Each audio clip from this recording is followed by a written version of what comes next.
you think it's hot outside? Wait till you hear this story. It is a crazy, steamy, hot one. So her name is Natalie Hage, and she is a plus-size model and has 125,000 followers on Instagram. And her account went viral over the weekend over something that she posted. She sits down in an airplane, and the guy next to her starts to kind of shuffle around and huff. And she said he was loudly huffing, sighing, and readjusting himself in the seat. And she says, I see him furiously texting and purposely turning his phone away from me. So what do you instantly think? Well, the next, I guess the next time he texted, she actually took a picture of what he was writing to whoever he was texting. And she posted it on her social media account that has over 125,000 followers on Instagram. Yeah. So he's unaware of any of this. She posts it, and it's very demeaning what he's writing to his friend. Towards her, yeah. Says a bunch of things that I don't know if we really need to repeat, but it was basically fat shaming. Fat shaming. Like, plain and simple. So here's where it gets very, very interesting, because she confronts him about it.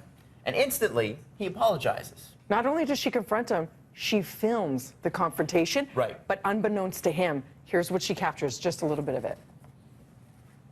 Hi, nice to meet you. I couldn't help but notice that before we took off, you were sending really horrible text messages about me to somebody. I wasn't. I have photos. Yes, you were. You said, they said something about, well, hope she didn't have any Mexican food, and you said, oh, she ate a Mexican. Well, if my flight doesn't take off the ground, you know why. And stuff like that. I saw the whole thing. I apologize. I was drinking and I apologize. Yeah, just, you have no idea who you'll hurt with those kind of things. I apologize.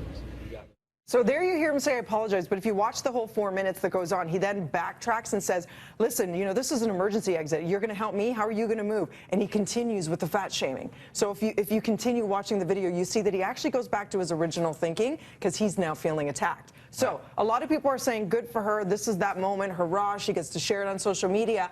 And then we have Tracy Peart, who brought up an interesting point this morning in the makeup room, because she always makes you go, two sides to a story. And you say, do two wrongs make a right, but how, T? Where's her in the wrong here? Listen, I've been body shamed as well on social media, so I do applaud her for confronting him. I think that she was right to do that, and a lot of people are not brave enough to do that, so that I applaud. Posting it, I think, is where she crossed the line. He didn't mean for anybody else to see that. It was a private thing that he did on his private phone to his friends, that phone that he pays for. So for her to take a picture of what he's texting somebody else and then post it, I thought was wrong. If we were to go through all of our phones, are we all going to really say that there's not times we haven't texted each other about somebody, right? What do you mean? Right? Like, so, and I wouldn't want somebody to take a snapshot filming of it that. right now. And you also said it was sneaky of her to do the filming and not let him know. But here's the thing. She never showed his face. She never, you don't know his identity, his name. It's just, you know, that little bit of his But eventually name. his identity might be revealed, as well as she still didn't have the right to take a snapshot of his private conversation on his phone that he pays for. That is not for her access. So I don't think that was right. So, you know, and I dealt with my weight issues, you know, I've been dealing with them, but I had a serious weight issue earlier on in life. And I have to say, you know, it's awful. It's awful. It's the last sort of thing that you can be prejudiced about openly. It's crazy. But I'm with you, Tracy, because I don't think that you should, these items, like if she wanted to address it with him, what's the problem with just saying, hey, listen, I saw the text, and not filming the conversation, right? Do you need to, does everything need to be a big broadcast of social justice? And that's just a question that I have. You are in such close quarters on a flight. It didn't even take off yet. It is going to be a bumpy ride without the turbulence when you started off. Like, are you not afraid for the rest of the flight to be like, I have to sit and stew with this person? Maybe do you save it for the end of the flight where you talk to them personally? Jacinta's here with Medulla. What you were chiming in this morning too.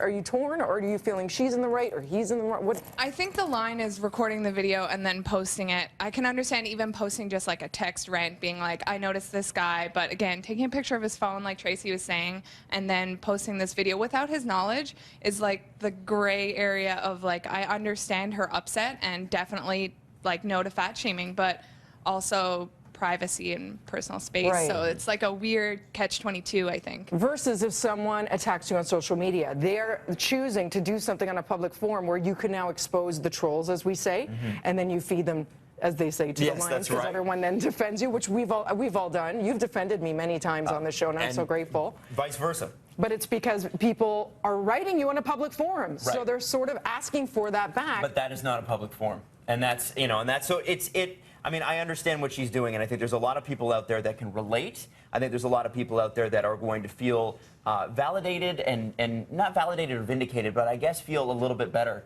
And it is a great message. Empowered. This sort of thing, it needs to stop. Yeah. However, we do have to kind of figure out better ways, I think, to go about it, because I don't know that this is not the way that we want to perpetuate this. You don't want to make people feel like even in their private time they can't just come out with it, because we all have impure thoughts. We all have impure things. On the plane, he didn't say anything out loud for everybody to hear. He was huffing and puffing. He was huffing and puffing, but he did put it in a private text to somebody, and she said he was angling his phone so she wouldn't see it. So it's private. I'm not saying what he did was right, but to take what somebody is writing, we've all done that. I've texted somebody because someone's wearing a bright orange suit in the middle of Young Dundas, and I'm like, if you had seen what this guy's wearing. I thought it looked great in that suit. I don't know. You know, like if we were to record what everybody's writing in their private text messages, we would all be in trouble. It's a can of worms. It really is. Food for thought, definitely. Thank you so much. That was one rough plane ride. I would have been like, can I have a middle seat in the back? I just need to get away from this man. I'm still upset about my suit.